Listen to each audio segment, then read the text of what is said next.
Warning. Geesebumps is a comedy podcast based on the works of R.L. Stine.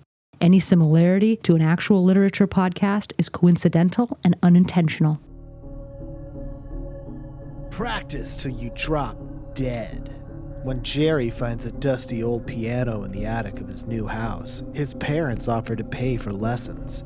At first, taking piano seems like a cool idea, but there's something creepy about Jerry's piano teacher, Dr. Shriek. Something really creepy. Something Jerry can't quite put his finger on. Then Jerry hears the stories.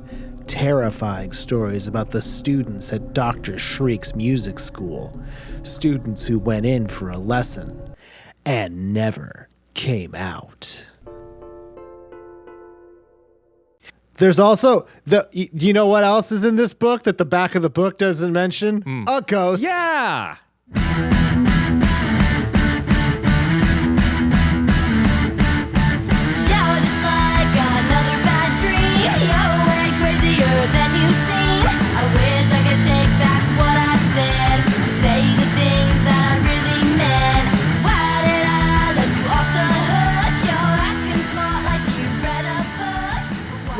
Goosebumps, a Did You Mean Goosebumps podcast.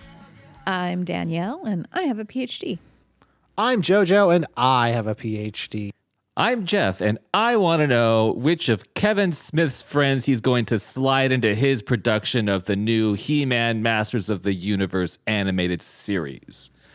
Oh, it's going to be Jason Mewes as Orko. That's what I was Yeah. Yep, we all know it. He's going to be like He-Man, snooch to the nooch. We got to go fight Skeletor. We all know it's going to be Jason Mewes. We all knew he was going to play Orko. I mean, they want to get Jason Lee, but he's too good for He-Man. Oh, yeah, he's too good for Kevin Smith. Ben Affleck is not as good as he thinks he is. He'll do like a quick 10-second, like, a character that doesn't matter. Yeah, he'll do a cameo just to be like, I'm famous. Hey, you guys know Benifer's back? Hey, what? Benifer. Ben Affleck and Jennifer Lopez. Yeah, they're true. They're getting back together. What? Yeah. No, But it's been so many years. Yeah, it's fresh. Not true. She left baseball player man because she wanted to be A-Rod. with. Yeah.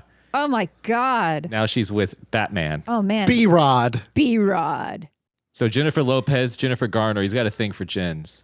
It's got a woman with the name Jen. Yeah. Was there an Aniston in there? I'm curious. That was B. Pitts. Yeah, that was Brad Pitts. That was the Pitts. I've heard Brad Pitt makes you say his name when you have sex with him, and also he does not shower. I've heard that Brad Pitt smells like the Pitts. Oh, my God. He smells like the Brad Pitt. Yeah, I've heard that he is stanky. Well, it's like he stinks. He's like, I'm so fucking handsome. I'm so fucking hot. Shia LaBeouf as well, but let me go to Google. Hold on. All right. Does Brad Pitt smell? And does he make you say his name? Yeah. What does Brad Pitt smell like? Some people care deeply about the answer to this question. In 2006, Brad Pitt was voted one of the world's unsexiest men because of his atrocious hygiene. Oh, my God. Apparently, his odor stems from an inability to bathe or wash his laundry. I'm sorry, an inability?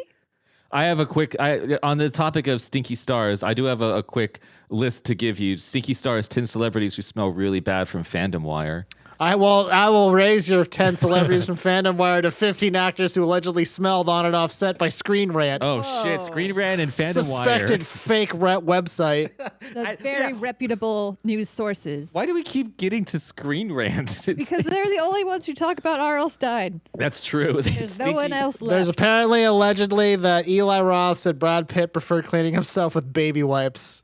So he's at Coachella. So Brad Pitt lives like he's at Coachella. Always at Coachella. Yeah, Brad Pitt is mentally always at Coachella. Zac Efron stink. Russell Crowe stink. I could believe Russell Crowe. Johnny Depp stink. Johnny Depp has to stink. Here's one. Shia LaBeouf has been called many things throughout the years. A plagiarist, a poser, and now smelly. Wow, goddamn. Which one hurts more, being called a plagiarist or being called stinky?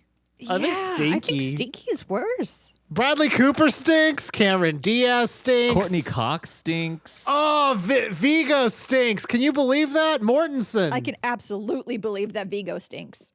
He looks like he stinks. All right, here's an article from as early as April 29th of this year. Oh, wow. What does Brad Pitt smell like? We finally have the It's a facts. fucking rabbit hole. Holy shit. I like that there's like a team like SETI who's like tracking Brad Pitt And his stinkometer. and his stinkometer. It's like ghost hunting. They like enter a set that he's on and they've got like their EKG reader. So, I mean, I guess we land on everything seems to point to, yes, Brad Pitt smells like shit. This is apparently a Yeah, thing. Brad Pitt stink. Brad Pitt stink. Pitt stink. I guess we could just start talking about the book now. Let's, Yeah, that's wild, huh? open this sucker up. So Squad. What's up? What do we read today? This week, the day of our Lord, 5/15/2021. Blaze it. We read Goosebumps number 13. Piano lessons can be murder. This one was originally published in. Hold on, let's see if I can find it. I'm gonna say 94. 90. It's got 93 as a matter of fact. Still 93. How many Damn. books did he 93. publish in 93? My guess is this is the last one because I know he published Welcome to Dead House and Stay Out of the Basement in the same month, I want to say. Yes, he did. Yeah, so this is Piano Lessons Can Be Murder. Yep. And boy, are they. Yeah, or are they? Because this book leaves a lot to the imagination. I have many questions, but that's not till the end. Yeah. So Yeah, and for now, what we need is a synopsis. I can do it if someone wants. Do you want me to time you? Nope. Like the cannot. good old days? I think we should. No, I think we should. And then we right. could fill in the blanks. Let's All see right. if you can get through this nightmare in 2 minutes. Fuck me. All Do right. we'll keep it at 2 minutes. I guess that'll constrain a little bit. That'll- Classic. That'll trap Danielle enough. Yes. Yes. Well, I'm Okay, boxed Danielle, in. Okay. you got 2 minutes. Strapped in, ready to go. Ready? Yes. Go. Okay. Jerome and his parents have moved into. What? It's Jerry Jerome. I don't know what you Time want is from me. ticking. God damn it. Don't try to sidetrack me. They move into a big old house in a new town called New Goshen, which sounds really fake. And they find, Jerry finds a piano in the attic. And they then somehow bring it downstairs. And he's like, starts trying to play it. And his mom's like, why don't you get some piano lessons? Meanwhile, there's a ghost that doesn't matter, blah, blah. No one cares. And so he starts his piano lessons with a Dr. Shriek who looks like Santa. And he is weirdly obsessed with Jerry's hands. And then he does see this ghost, which says, don't fucking touch my piano, you piece of shit. And he doesn't listen, and he does it anyway. He touches that piano a lot.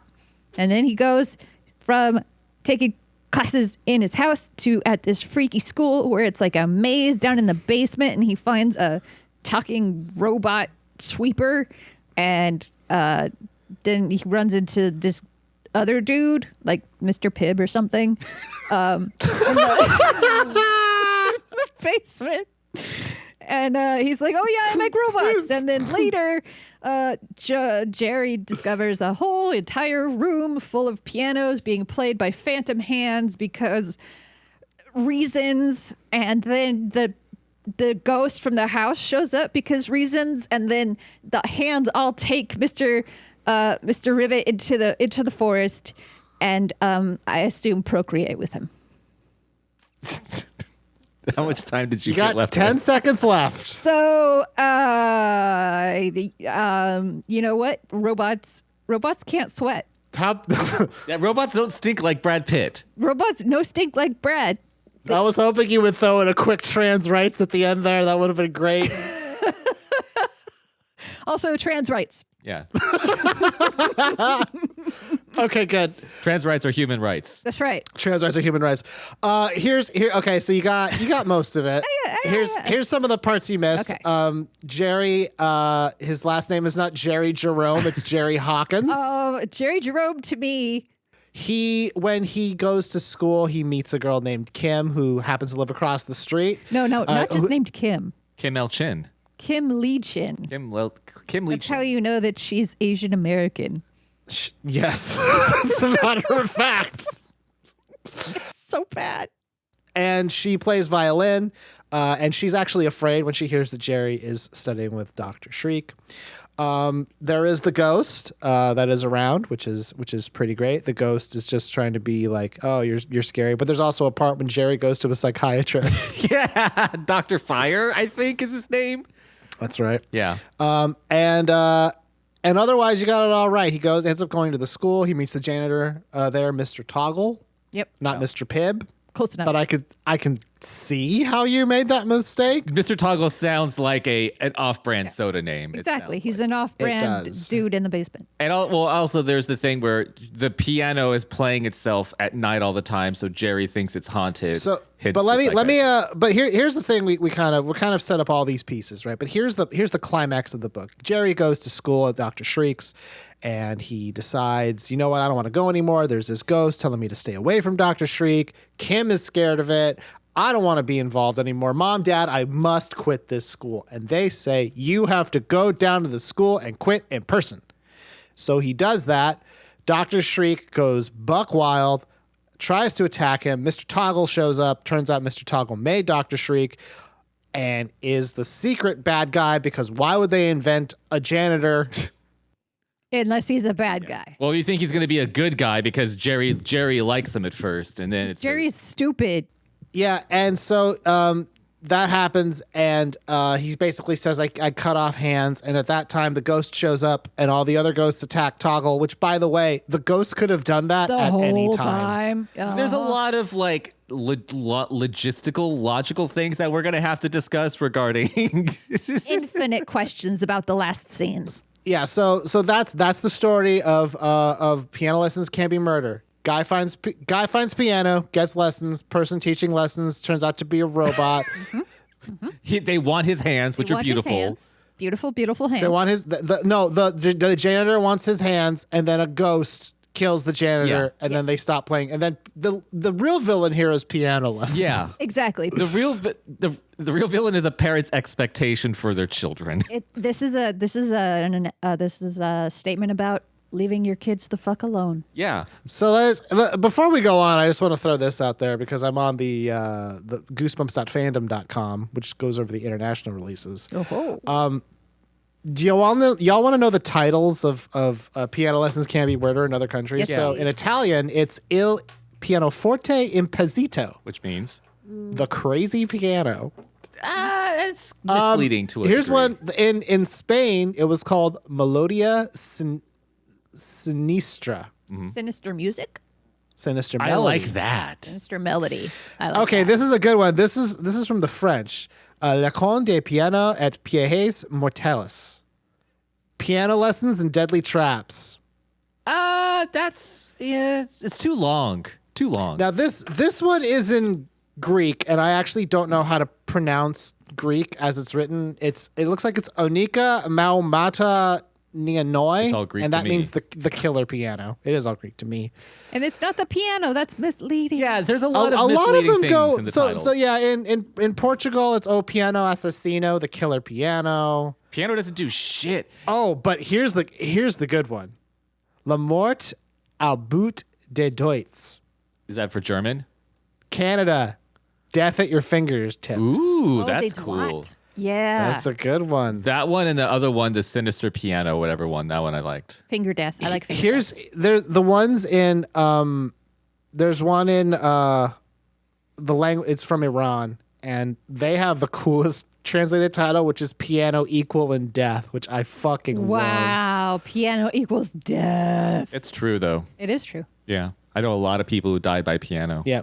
Oh, it's fallen on people. That's fun. It's funny. And then they do the thing where they pop out and then their teeth are piano teeth are keys. piano keys, yeah. I love that one. But piano lessons can be murder. Now it's like you read it. Yeah. Yep.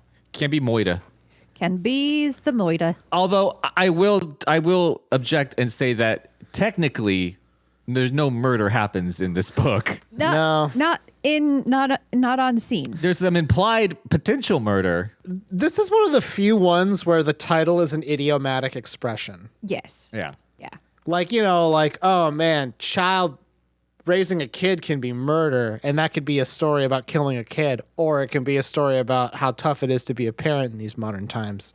But like this book, in reading it, read it in like 40. It was extremely fast. I don't know if this is like the shortest one that he's created. No, it felt fast. It felt fast because nothing happens. Every page you're like, no. No. Nope. But the scary thing about this book is weirdly more interesting in what it implies happens behind the scenes and like in regards to elements of the story and not what actually happens in the book itself. That's right. So we may end up talking quite a bit about the end because that's where all of the implications are. That's where all the juice is. That's where all the good squeeze is. But we in the meantime, though, let's get into what we think this book is about. And by we, I mean Danielle. You have, of course, booked one of the finest Goosebumps scholars in the world. Actually, I have Mr. Scary himself. The R.L. Stine. I have some bad news. What? I actually have some bad news about that.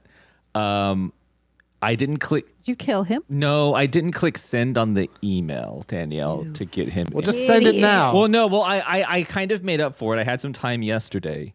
And what I have for you instead of getting the real RL in here, I have, through scientific engineering, created a perfect facsimile of R.L. Stine in the form of an android. How are its hands? His hands are great. No, everything about this RL that I created is exactly the same. You've created a robot L. Stine. I've created a robot L. Stine, and the only difference between this robot RL Stine and the real one, his hands are great, first of all. Good. The voice is a little stupid. Voice boxes are tough to come by sometimes. I couldn't get his voice to sound like actual R.L. Stine, so his voice is a little bit off. That's fine. I mean, hey, Yeah. no one will notice. So I'm gonna reel him in here. Okay. I do have to control him a little bit from the other room just to make sure his levels are fine. Oh, so like with a race car. Yeah. I have to, like, I'm in the pit. Cool. All right, so go do that. Yeah. Danielle and I will stay in here, All right. not in separate locations entirely. Not at all. No, you guys are in the same room. I see room. you both with my human eyes. Where there's a robot Yeah. in here now. All right, I'm gonna reel him in. All right, here you go. Oh, man, All right. it looks just like him. Yeah, I'm gonna go now. So you guys have fun with. Make sure you press the on. Oh yeah, hold on. It's in his taint. I have to get down here. Okay, real well quick. that's the That best seems place in for poor it. taste, actually. I don't know that you want to include that in the show, but okay. You don't want to hit it accidentally, so you put it down where it's safe. It beeped. I don't like that at all. All right, he should boot up in about 10 seconds. I'm gonna go get to I'm gonna get to the mission control. So I'll see you guys in a little bit. Bye. Oh, it's moving. Oh, it's live. Oh, it's breathing out dust. Is that supposed to happen? Hi, Mr. Robot R.L. Stine. Robot L. Stine. Robotic Life Stine. Yes. That's my name, dude. Oh shit. Oh my! I have been given life. Oh yeah, the voice box that they chose was odd. They never give robots dumb accents, do they? They should. That's And what they do now. need. I may have a body of titanium and plastic, but my heart still beats red blood. So please don't hurt my feelings too much, bros. We won't. So listen, Robotic Life. How'd you know my real name too? That was what I wrote down. That I was gonna say. Oh, I mean, the real answer, Jeff, is why did you think it was clever enough that I couldn't guess it? It was possibly maybe my second option was Robot Lover Stein, but that was just me. I like that. Because it's about self-love. So we just concluded reading and going over the synopsis of Goosebumps number 13, Piano Lessons Can Be Murdered. And do us a quick favor. What is this book about thematically? So I have to access my robot databanks. Hold on one second. I got a little clipboard here. Flipping. I don't have a real computer brain. I've just got like a really good organization. You got a filing cabinet. I got a good filing cabinet. I got some note cards. I got one of those little flip guys from the 80s. It's real cool. So this book, I mean, first of all, you got to admit, this book was all over the place. But one of the things that really just ran through the book consistently was that a child's value and how that's perceived by both adults that they know in their family, but also how they're perceived by society. It's sort of like capitalism in the form of a child. Capitalistic child. A capitalistic child, Danielle. That is correct. That's why you got that FUD, as I like to call it, a PhD. It's a FUD. Yeah. Yes. Because in this book, I was trying to say that the only value of a child from the perspective of an adult is a skill that can be exploited. Hell yeah. So when struggling with anxiety and stress over playing a piano, Jerry's parents overlook obvious connections between his distress and the piano. So at the beginning of the book, he hears his piano played up in the attic. He's like, what's going on, bro? What's up, that? And then he goes and sees it, and he starts getting more distressed over time as the piano continues to play itself and he sees ghosts. His parents kind of ignore the obvious signs, and instead of trying to approach him like adults should and find out the root of his problems, they instead keep pushing him to take lessons. Yeah, you got to let him work it out, you know? Yeah, instead of just being like, maybe we shouldn't push our child to like learn this instrument. No, maybe we should push him harder. Yeah, they bring in and pay for an instructor within that same week because they can see that there's a potential for their child to net them potentially some future income. They look at it as like bragging rights. And even the father says at one point, I never played piano and neither did your mother. So they can see the potential in their progeny to be able to take on this skill and do a thing that they couldn't do. Vicarious satisfaction. Yes, living vicariously through the kid. It's obvious that the piano's a source of distress for Jerry, even though his parents don't believe he's seen a ghost play the instrument. He tells them constantly that he's scared by it. He's freaked out, has anxiety so bad his parents start sending him to therapy. And it's only when he has a complete meltdown that they finally like relent and say, yo, bro, you don't got to play no mo. And that's going to be fine. But they make him take that up himself instead of just saying, you know what, we're going to stop this. You have to go and stop it yourself, putting another roadblock in front of him. I mean, I see how they don't notice Jerry until he's doing something that they... It definitely sounds like parents just don't understand. Parents just don't understand, but it's not just the parents, it's also Mr. Toggle and other people. That's the most blatant one because it's an issue with the villain who sees Jerry and numerous other victims as simply a pair of beautiful hands, attached to meat and bone. His sole interest is stripping the source of skill and talent from piano players and throwing away the rest, assumedly. Both the parents in this story as well as the villain don't see Jerry as a whole person, but instead just a pair of hands to be exploited for their own pride or personal fulfillment, or because you just want to have a big old room full of ghost hands playing some beautiful music for you. What's wrong with that? There's nothing wrong with that, Danielle. I'm just saying, you got to be honest about it. There's a couple things wrong with that. I'm just going to say it. But yeah, so it's really about the exploitation of this child that they don't see as a full person. You know, they just see it as a skill and pretty blatantly a pair of beautiful hands. And when you take that away, the rest is just garbage, which is where I assume all those other kids, adults, and women were thrown away in once the hands were stripped. You take the good, you take the bad, you take them both, and there you have some hands that are floating midair playing piano for you. That's the name of that song. We did it. We did it. We nailed it. We did it, bros. Well, thank you, Robot Life Stine, into pointing out all of the horrible, nightmarish stuff that kids go through. Indeed. Because it is pretty bad. Yeah. Let me tell you. And if you don't take care of that type of stuff when you're young, sometimes you'll end up being a grown man making a robot looking like another man and then wheeling it out here and putting the button in the taint. So get therapy, bros. True. Therapy's good. I gotta power down now. Bye. I love you. Bye. He's dead. Okay. Hey, guys.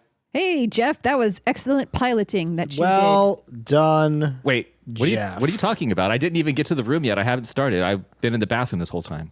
Well, now we scared. You know what? I'm gonna wheel this bad boy out. I'm gonna throw him back in the recycling. did. I don't want to see it again. It's scary. I'm gonna start fresh. It was talking to me. I think I need therapy. Danielle, we all need therapy, and that's the point. That's valid. I have so little written for this book, FYI. I got a couple of things. So are we just gonna get into it? So for the beginning, well, it's a logistical question, and it's how the fuck they allegedly got a piano down a set of narrow ass stairs. The main feature of the beginning portion is Jerry finding the piano upstairs, and then his parents bringing it downstairs to the living room and telling him he's going to get piano lessons now. After they literally just moved into a new home, the first order of business. You get the gas hookups. You get you call PG&E, and then you get a piano teacher. Yeah, get them down. They call movers specifically to bring it downstairs. Every time you move, you have to come up with a new thing to learn once you get there. You have to reinvent yourself in a new town, and I'm going to be the piano guy.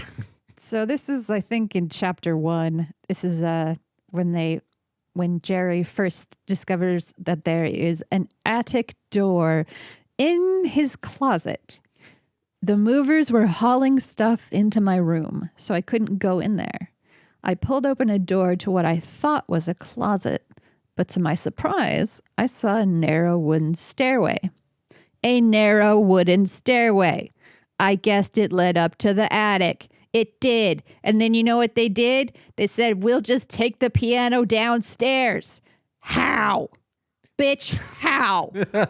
All right. Now, we've run into a lot of logical conundrums here on this show in terms of plot, but Danielle, you were positing that how is it possible that a grand piano in the attic could, 1, get up there, and 2, get back down from a small hole in the ceiling of a closet in a child's bedroom. And also so big and so heavy that 2 grown mover men have a really challenging time getting it downstairs. All right, let's get cracking, Gumshoes. How are we going to get this piano down? How? I want to know how. Here's how they could have fixed this entire conundrum. The piano is a ghost. Yes. It goes through walls. Ooh, it's a ghost piano. Yeah, which would have been aligned with everything else, because then it's like, how is it making that music? You don't have to have a ghost playing it, because the ghost that was playing it also didn't have hands. Yeah, I could just fuck that ghost. Let's just be a self-playing piano. The self-playing ghost piano with the spirit of a beautiful musician trapped inside of it. No. Well, maybe the idea was he was hallucinating that it really was a player piano. Yeah, That's totally possible. It's entirely possible. Actually, I was hoping that it was just a player piano and he was just a big dum-dum. Well, he is a big That would've dum-dum. been a better book. But I mean, so they literally manhandle this piano down into the main room. They haven't gotten their furniture or their beds, but they got that motherfucking piano situated right there in the den. Who would have taken that much effort to put the piano in the attic, which is harder Someone to who get? was trying to keep a haunted piano away, Jeff. Someone who Duh. had secrets. How hard would you work to escape a ghost? How hard would you work to hide a body? What would you do for a Klondike Bar. bar? Would you hike over the Chilkoot Pass? Would you do that, Jeff? No. Tough guy? Go to Alaska and then take it on foot to the Klondike? Is that where the Klondike's at? Yeah, that's where the Klondike is, Jeff. Would you charter a private Would you plane? go up the goddamn golden staircase? Would you? Would you finally admit that men will go and hike the Klondike for a Klondike bar before getting therapy? would you finally admit that your relationships are self-sabotage? For a Klondike bar? Maybe. So that piano, it really kicks off the whole book, that piano coming downstairs, because if it had just stayed in the attic this whole time, maybe you could have ignored some of that playing. But So what's the next thing that happens? And I mean, I don't know. I literally have 2 things written down. The next thing That's all I would have. be the major things would be the ghost and Dr. Shriek. So, Danielle, you would like to discuss the part where Dr. Shriek is introduced. Which, name-wise... Yes, name-wise, Pretty I kind good. of loved it. It was so obvious. So Jerome Jerry Jerome. gets... his parents are like, fuck it, piano lessons. We just moved here. Let's do this shit. Why not? Let's do it. Why not? Let's look in the old classifieds. What and do we see got who's- here? And they hire the only guy. Indeed, a tiny ad at the back of the newspaper. Yeah. Tiny ad in the paper, piano lessons. Dr. Shriek, Shreek, correct? Yes, a name that if a real person had that name, they'd change it. Exactly. Yeah. And so, but instead, it's the Shriek School. The Shriek, it's his That school is what as his well. school It's a shriekingly good school of And it's music. new method piano training, which I appreciate honesty in advertising there. It was very new method. honest. So Daniel, do you want to read us a little of that introduction to Dr. Yeah. Shriek? Also, he's a doctor. He's a doctor. And a robot. And a robot. So really not a doctor, more of a robot, but You could make a robot into anything, including a doctor. But before I read his description, I want everyone to bear in mind that he is a robot We keep reminding. that has been created by Dr. Piggy Wiggle down in the basement. And it is so advanced that it has like its own consciousness. Okay, so It does have that. It yes. is sentient, effectively. completely sentient. It is like, And it walks and talks like a man yes, would. and it makes Data look like a dipshit. It makes Data look like fucking hot Yes, garbage. like- It has goals and dreams. Yes, it has Yeah. feelings. And it has a paunch. It does. Yes, this is the good It part. does have, yes, okay. yes, it's got a bit of a Okay. paunch, yes. So He made a fat robot. I'm sorry. Please go on. So he's standing at the living room window. It's a blustery gray day in winter. Looks like it's about to snow, very heavy, very ominous. Quote, I saw the piano teacher walking up the driveway. He was right on time, 2 o'clock, because he's a robot. He's a robot. He's on He's a time. robot. Pressing my... He couldn't help He it. His can't. programming Yeah, wouldn't it's allow it. just- He has to be perfect. Pressing my face against the window, I could see that he was big, kind of fat. So we're going in hard on him already. He wore a long, puffy red coat, and he had bushy white hair. From this distance, he's sort of A great big bushy a beard. big old bushy belly full of donuts. From this distance, he looked sort of like Santa Claus. He walked stiffly as if his knees weren't good. Arthritis or something, I guessed. They built arthritis into a robot. They made an arthritic chubby robot. That's how advanced it is. It's so advanced. It's like, Is this Blade Runner? I think this might be. This sounds a lot like Mr. Blade Runner himself. And the last thing that I'll do is just read this one thing that Dr. Shriek says, because they meet and whatever, it's fine. But They get along famously. yeah, I mean, because he's very amicable, this robot. They made a big, nice, fat robot. Just arthritic, Nice but fat happy. robot Yeah. friend. Yes. I love that Mattel toy. Oh, that in was the so 80s. good. It was almost as Nice fat robot. From Hasbro. Nice fat robot. okay. So, Dr. Shriek put his spongy hand on my shoulder. So, note, this robot, in addition to having arthritis and being pudgy, also sweaty, Squishy, also sweaty. clammy hands. little sweaty guy. These are Yeah. important. My big fat robot friend with real sweaty hand palm action. My big fat robot. I know I have a funny name, he said, chuckling. Oh, he called it out. Oh, he gets it. He's fun. Yeah, he right. He's gets it. self-aware. I probably Yeah, should he's change cool. it. I like him. Yeah. But you have to admit, it's a real attention getter. This robot is amazing. Robot is a It's incredible. It's so It makes me realistic. sad he's a robot and tries to be bad at the end because I do enjoy Dr. Shriek through most. he's a He's very pretty great. fun robot. Yeah, my big fat robot. Little sweaty.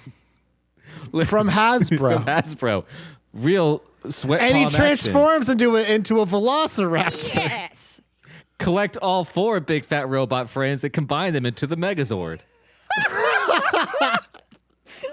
Megazord will try to play piano with your hands. Can't play piano on its own because its hands aren't No, that. it needs yours. Batteries aren't included. Batteries are Batteries not never included. Get the fuck off. Batteries are not included. Yeah, we're not. What, you think we're going to give you batteries because you paid $20? Put that on the back of the Fuck box. off. Fuck you, no, batteries. Shit. You just bought a toy, you want some more free Yeah, shit? like what Get else do you fucked. want? No. Batteries are not included, Get you your own stupid cuck. stupid fucking batteries, you asshole. From Mattel. Shit. So Danielle, you have something to bring up in this book. I do. I think we all could probably speak a little bit on it because there is I would say a secret character of sorts. It's a character who you think is going to be important and then is absolutely pointless, completely useless, never comes back. Mm-hmm. And who is that character? That character is one bonkers.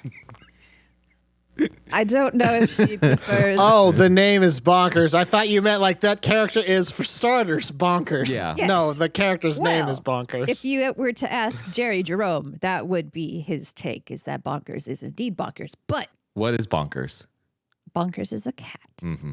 And this is important For some reason. because, as I have postulated several times earlier in other episodes, R.L. Stine hates cats, and I'm about to prove it.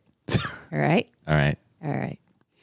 All right. This is chapter 1. So this is actually just the second page of chapter 1.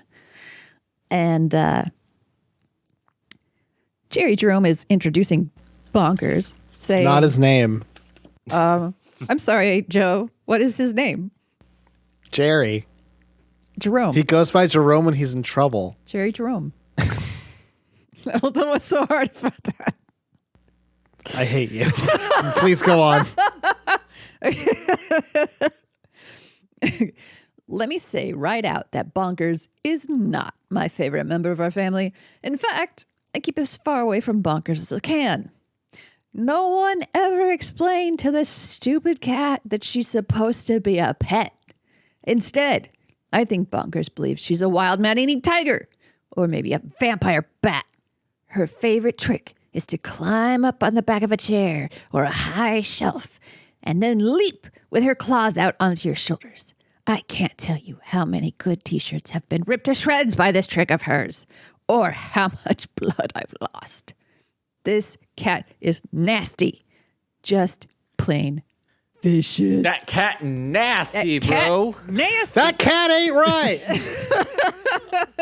Chapter 1, we're introduced to Bonkers, the cat, which that seems like a name that you didn't start with, and you renamed it later on to Bonkers. So Bonkers is the cat that pops up in chapter 1. Before we get into the story proper, The plot. Nothing else. We know there's this cat, Yes. and we know this cat is wild. yeah, This cat must be important, right? yeah, It got introduced. It got a whole paragraph. it's aggro as shit. Fucking like ready to kill. There seems to actually be no positive element to this cat based on his description. Absolutely not. According to Jerry Jerome, Bonkers is a piece of shit. Mom and Dad loves Bonkers more than Jerry, Yes, also that. Also, his parents hate him. but Yeah, but to be fair, Bonkers did not make Jerry's parents pull the piano down from the ceiling. That was Nor did Bonkers entirely- ask Yeah.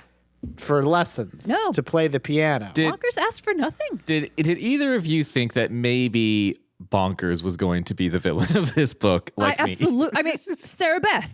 It was like, okay, this is monster blood. I did think maybe this cat was potentially a witch for a moment. For sure. If it's jumping off shelves at people with claws out, that's totally got some kind of witchy, wizardy hooligan vibe. I thought maybe it would turn out that Bonkers was playing the piano, which Oh my God. That occurred to me. And I Oh, was like it's walking across the. No, it's sitting on the bench. it's with its sitting on the little paws bench. up. It pulls the bench Oh, closer. hello, Jerome. Hello, I Jerry. see you've discovered my horrific secret. It has a little wine glass full of milk.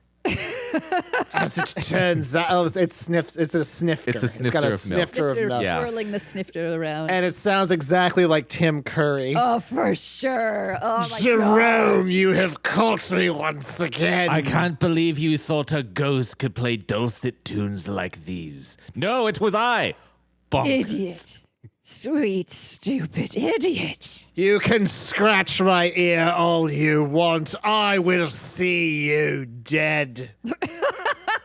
I will get to you. Bonkers exists solely in this book to give us one misdirect. Yes. One instance of a misdirect. What was that? What misdirect was that? There's a moment, and let me see if I can find it. Hopefully I can, where Bonkers, Jerry mistakes Bonkers for the ghost. I do recall that. Yes, that is one of the fake outs. There is a fake out, and let's see if I can just find Bonkers if I type his name into this PDF that I have to read. Also, just so you know, this book not available on Amazon. Nope. You gotta pirate it. You have to pirate it. Yep. So says God. I just bought a real copy. Yeah, that's gross. Yeah, that's disgusting. You capitalist pig. Whoa. Kevin, I'm not the bad guy here. You are. You're the bad guy. You're the bonkers here.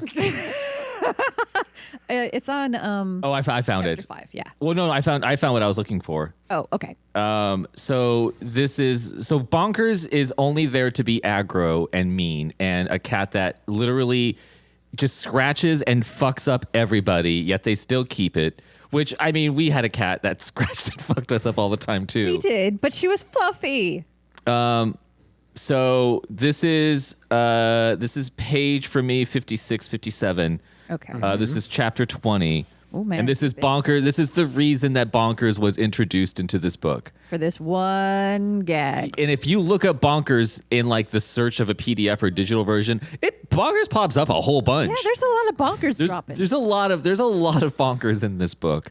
Guys, I'm getting a note here from all podcasts. Are they saying don't say bonkers anymore? They're saying that we're getting dangerously close to the maximum number of times we can say bonkers in a single Hey, episode. how much we got left?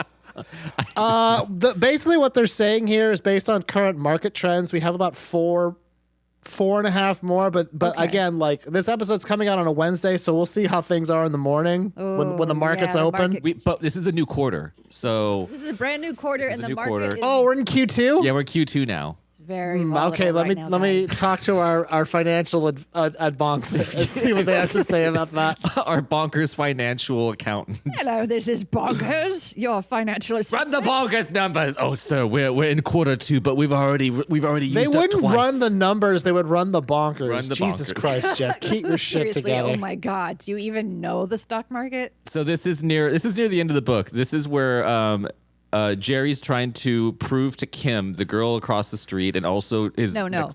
Her The name is. love interest. the love interest, Kim Lee Chin. Thank you. Kim Lee Chin, and he's trying to tell her, look, there's a motherfucking ghost Right? playing piano. I'm new in town. First of all, I'm new in town. First off, hi, I'm new. I'm a child. I'm new in town. There's a ghost. I have a cat. That's a cat. You're gonna close with having a cat, are you?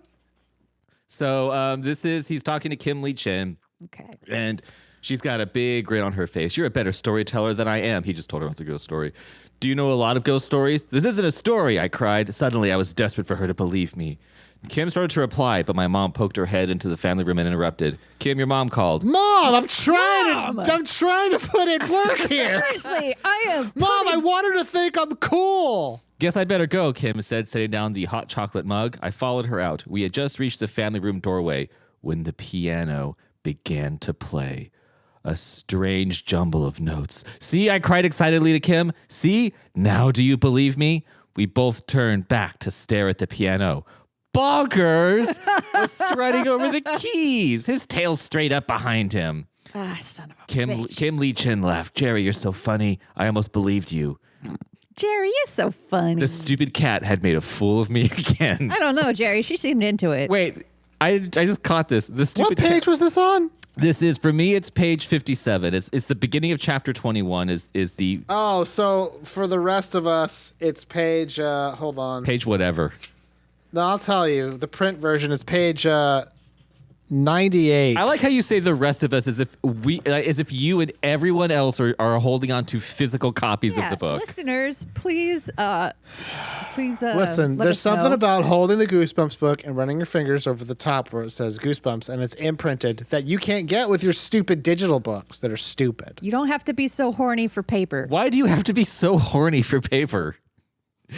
But yeah, I just like that it says that stupid cat had made a fool of me again. As in, like, this is not the first time that Bonkers has fucked up his chances with a girl. Yeah, cock blocked him. The Bonkers is constantly cock blocking Jerry. No, I think the idea here is a little bit more metaphysical. So, what was the first goof of Bonkers? I think the first goof was, I think it was just tearing up Jerry's shirt, like he said, like the Bonkers just. Hold on, I can search Bonkers actually. Search by Bonkers. Cross-reference Bonkers. Yes. Enhance. Enhance again.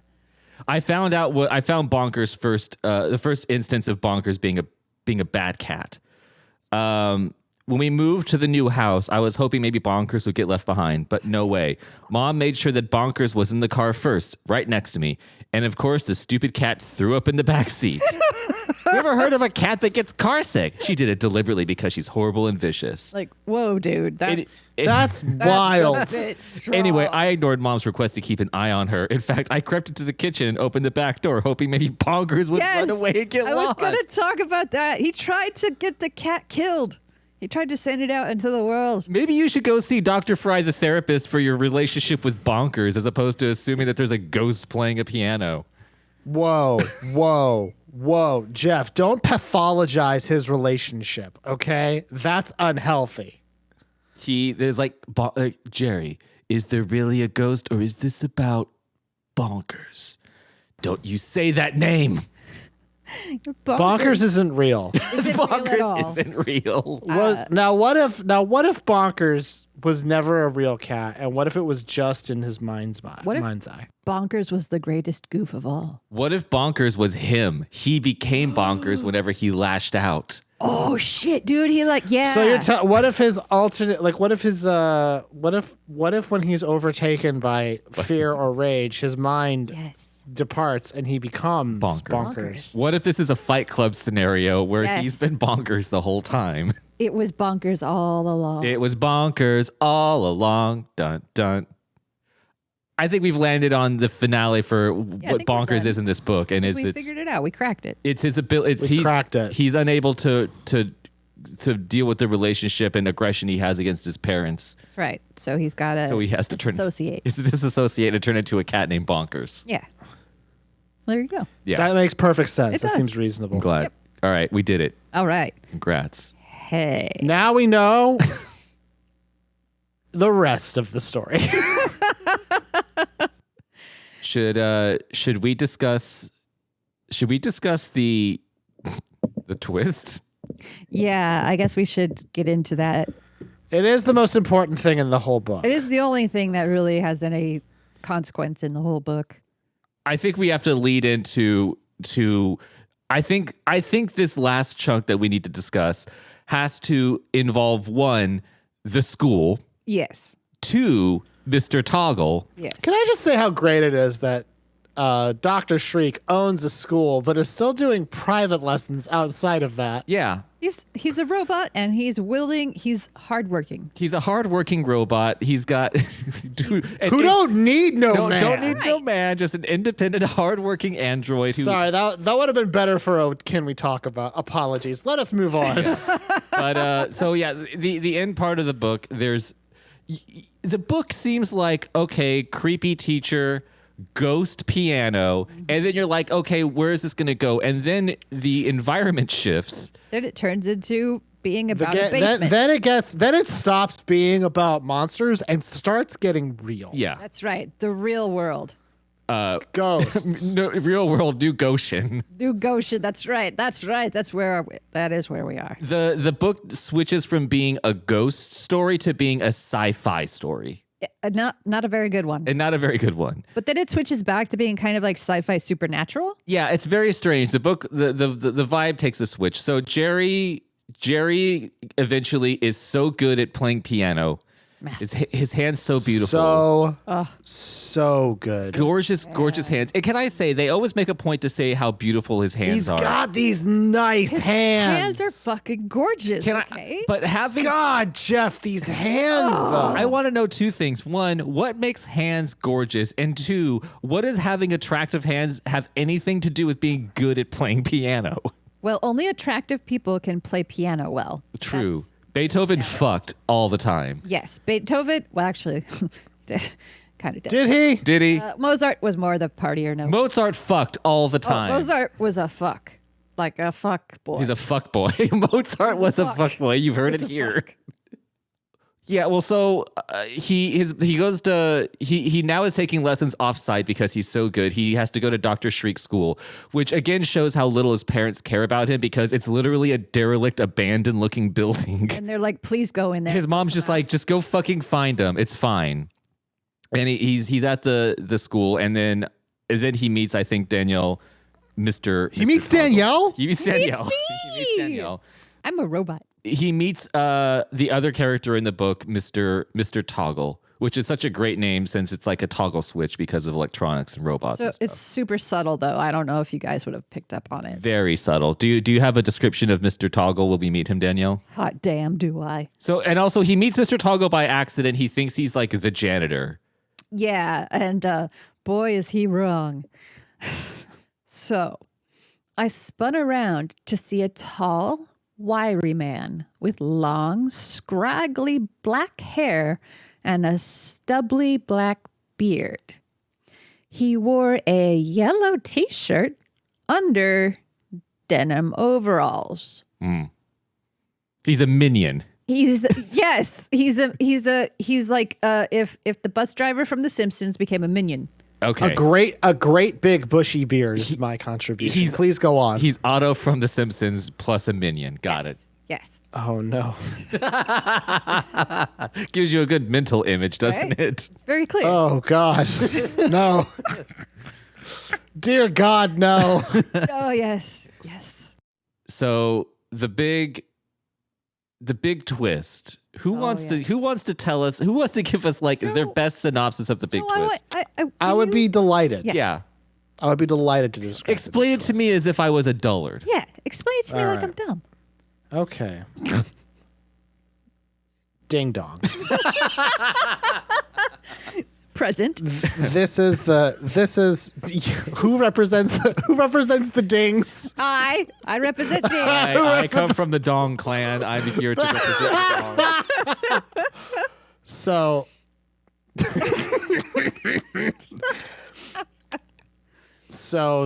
Mr. Toggle is I'm going to go with self-taught AI and roboticist who has managed to create a school's worth of facsimile robotica that can do anything. He made them. He made a robot. He made a fat robot With arthritis. With with arthritis. He made a fat, arthritic, creepy robot. But who is charismatic enough to not come across as a robot. But also like responsible enough to run a school. Yeah. Anyway, I know. This is very specific robot. he loves robots. Can't get enough of them. But gosh dang it, wouldn't you know it? He can't make hands. Why not? Now, the human heart, mapping out the cerebral cortex, Yeah. your liver, he can figure all that shit out. Facial Hands, expressions, though, muscle, like No, synthetic Why can't muscle. He make hands. Yeah. because they're too. Danielle, Yeah. there's just too many little. You ever look at your hand? There's just so much. Like, there's a lot of stuff in there. Yeah, it's a whole There's lot. It's a lot. It's all red. It's so like the first time he got a hand and he was like, this shouldn't be too hard. And he was like, oh, zoinks, damn. that's a lot. There's a foiled. lot in They there didn't teach this at MIT. Oh, geez. where I didn't go. And so he was like, but I need those hands. And then everyone was like, what could you possibly need really good hands for? Playing piano. And they go, oh, well, Of course. that's nothing. You've basically won the Nobel Prize by creating virtually intelligent robot machines. In 1993. But mainly it's hands I need though. Yeah. Because I like the music that can be played. I And they're love like, live piano music so much. and that really gets me going. And then everyone's like, what the fuck are you talking Everyone about? gets their own kink, okay? Yeah. So So his kink is to remove the hands and presumably kill the people he removes them from. yes, that is a question that has to be. That's one of the implications, and that's where this book really goes off the rails. Not when it doesn't But distinctly say that. here's the question I have though, right? Because we have the cover of the book right. where it just shows a pair of hands playing piano. Mm-hmm. Is that what's happening? No. That's what I pictured. Because I would argue it's actually more impressive that he could take human hands Yeah. and attach them to robotic wrists That's what that you would allow assume. them to play piano. But no, the hands are just floating free form above the keys. also quite impressive. so Okay, so then there is another question. Yeah. Can so it's a literal phantom limb Yes. where it's a hand ghost. Yes, it's and then a hand regular ghost. But it's not. But so the hands themselves are not ghost hands. They're They become actual. independent creatures. They're independent hands that don't need no man. They don't need or no man. woman or child to be attached to. I'm a strong, independent hand. I don't need no wrist. That's right. Get the fuck out of here with that. The cover is literally just a pair of hands playing piano. That's literally what it is. There's no body. There's nothing. And apparently, so it goes back to kind of like the ghost woman playing piano is before we get to the end part where it's like, oh shit, a lot of hands playing piano. It's literally a room full of pianos. Can we, take a moment to just describe the room because it is The reveal of the room. So he's being chased by Dr. Shriek because he's quitting school. He's quitting piano school. How dare you? His mom and dad were like, look, we paid for the lesson. Go in there, be a man. Shut the fuck up. Go fucking. God, I hate Put it. on your big Go pants, you in asshole. there.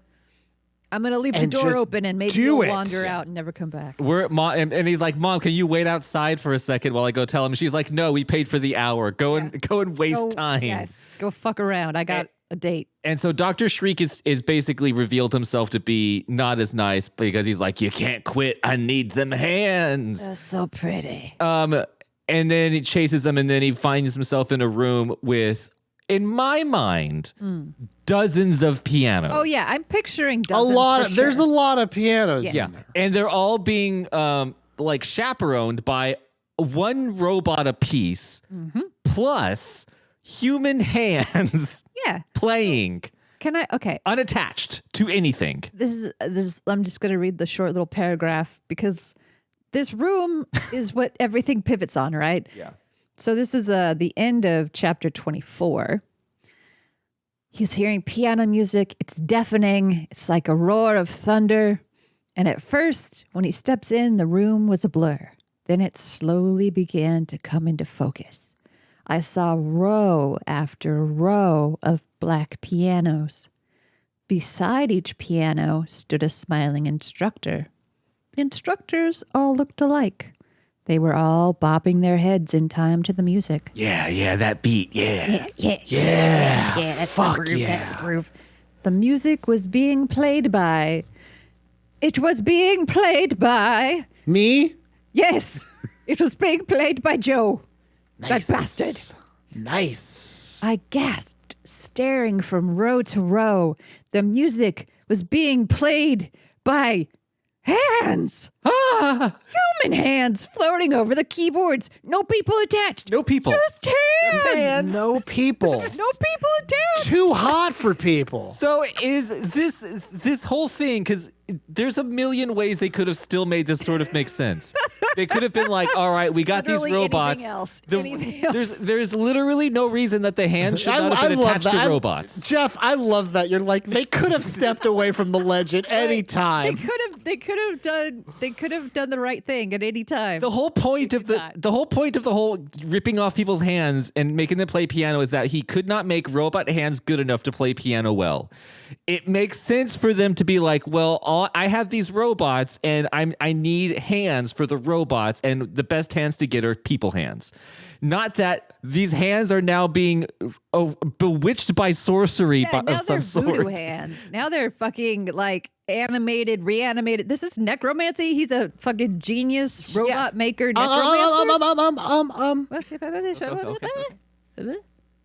Necrohancy. And we're done with this episode. Oh, it was right. And we're finished with this episode of our show.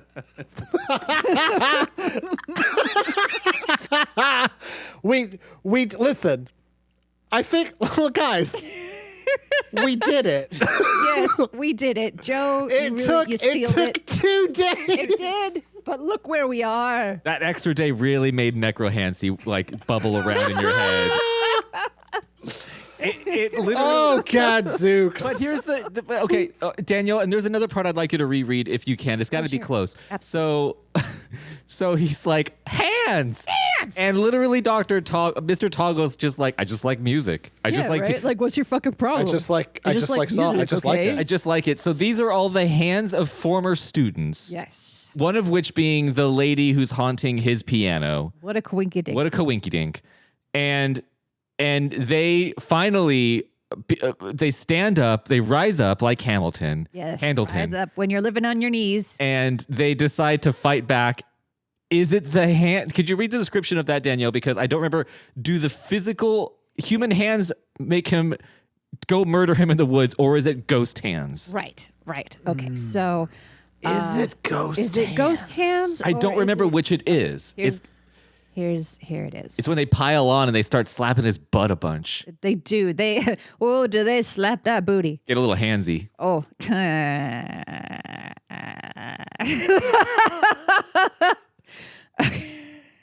All right. No! Get away! Get away! Mr. Toggle shrieked.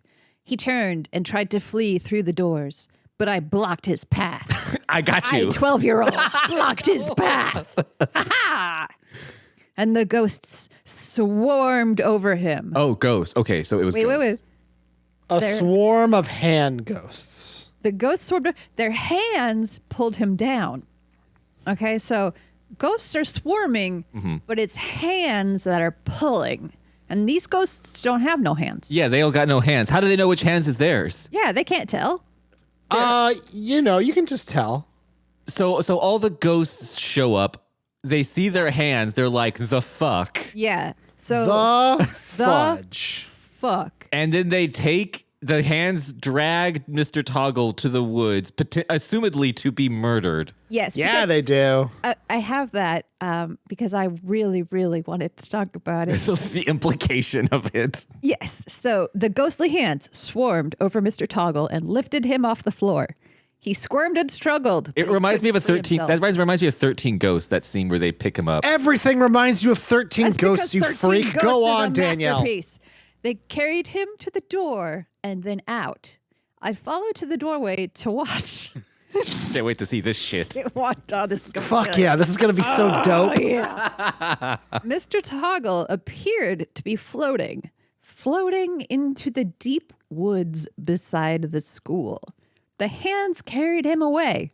He disappeared into the tangled trees. Bye, bitch. I knew I'd never see him again. Wow. Yeah, right? Wow. These hands don't I take care knew of he was business. dead. He was dead. He's for sure dead. How? Are they strangling him? Yeah, they're gonna drown him. Yeah. What's going on? It's winter. Is it take him to an icy lake and They're drop going him in? to. They're obviously going to rip him to pieces. You dopes. Obviously. No, Yeah. you're right. That's true. They're going to break his arms and legs at the joint and then remove them, like in my favorite new show, Invincible. Jesus Christ! I started reading the comic, and I'm like, I don't think I can watch the show. It's gonna be really violent. It is. Oh man.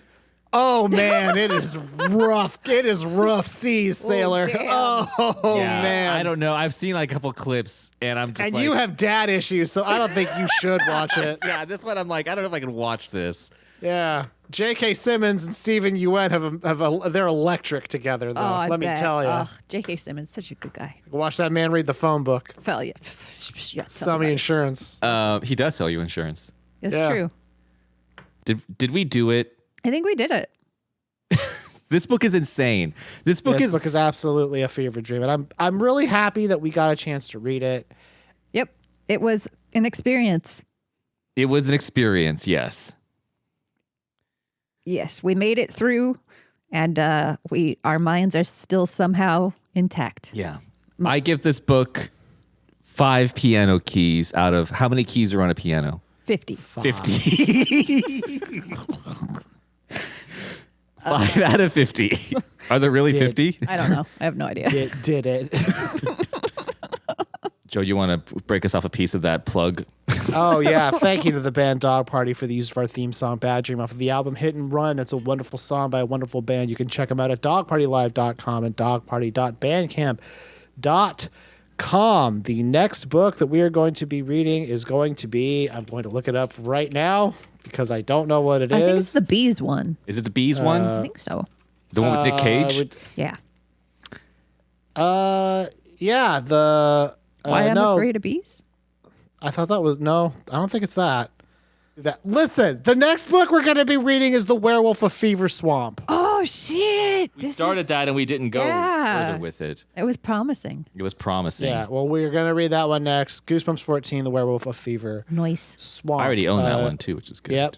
Geesebumps is just one piece of a lot of Mom Hat comedy content, and one day we'll have a website to reflect this. But you can check out our episodic Let's Play show called JoJo Has Fun, JoeJoehasFun on YouTube. You can also check out our 5th edition Dungeons & Dragons actual play podcast, which we did a feed drop of last week because we couldn't find time to record this episode. And makes you wonder, with comedy like that, how could you not find the time? I know, It's right? actually pretty easy not to find the time. That's available anywhere podcasts can be found, and it is called The Roles We Made. If you want to get at us, you can do so on Gmail at geesebumpspod@gmail.com or geesebumps_pod at Twitter. And also Insta. geesebumspod. Is it underscore on Insta?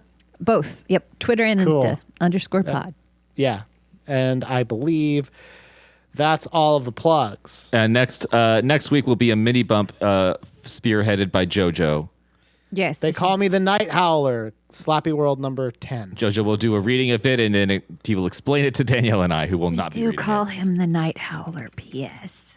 Yes. Joe the Night Howler. Yeah, they call me the Night Howler, Slappy World number 11. And also, if I know a lot of you listen on Apple Podcasts, and we appreciate you listening. We love you. You are awesome. Please leave us a 5-star review. Thank you. We would love you more if you did that. We are eternally grateful. Hey, our love is not conditional or transactional, Jeff. God, I gotta go. I'm so mad. I know.